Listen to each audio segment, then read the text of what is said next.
तो राम राम भाई।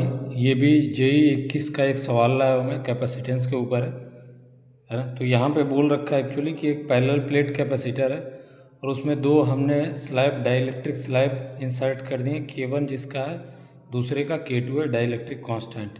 ठीक है।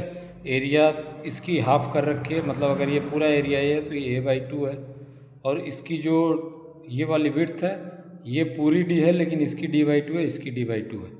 ठीक है। तो इसको कैसे सॉल्व करेंगे? तो ये एक्चुअली यहाँ पे क्या हो जाएगा कि ये जो पूरा कॉम्बिनेशन है इसमें इसको ऐसे रिजॉल्व कर सकते हैं कि ये K1 वाला एक C1 रेसिस्टेंस बना देगा, ये K2 वाला एक अलग रेसिस्टेंस C2 बना देगा। दोनों देखने से ही लग रहा है सीरीज में है, क्योंकि वायर इधर गया और एक वायर इधर आ रहा है। ठीक है। और बाकी ये वाला जहाँ पे वैक्यूम है ये C3 बना देगा।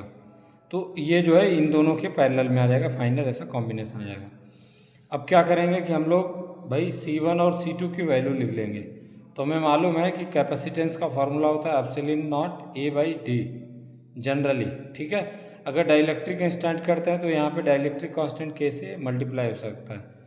तो यहाँ पे इसकी जो विड्थ है वो D/2 हो गई और एरिया A/2 हो गई। हमने पुट कर दिया K1 epsilon not A/2 D/2।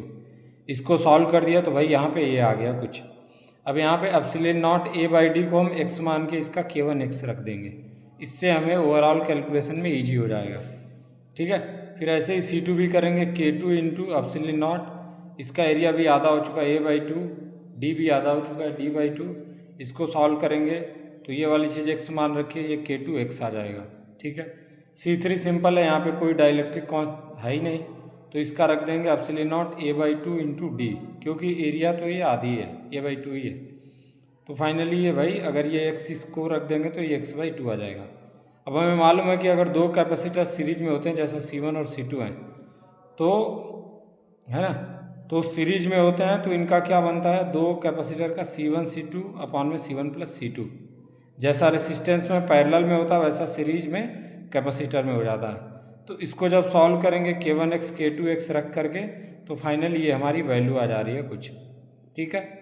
फिर ये जो है पूरा जो, अगर इसको मैं C इक्विवेलेंट बोलूँ तो ये C3 के साथ पैरेलल में हो गया और इसमें पैरेलल सीरीज जैसा होता है ना, तो पैरेलल में क्या होता है, सीधे जुड़ जाता है। तो C3 और C इक्विवेलेंट को हम यहाँ पे ऐड कर देंगे। हमने ऐड कर दिया भाई, x की वैल्यू डाल दी एप्सिलॉन नॉट A/2। तो this is our final answer actually, कि एप्सिलॉन नॉट A/2 ब्रैकेट में 1/2 प्लस K1 K2 अपॉन में K1 प्लस K2।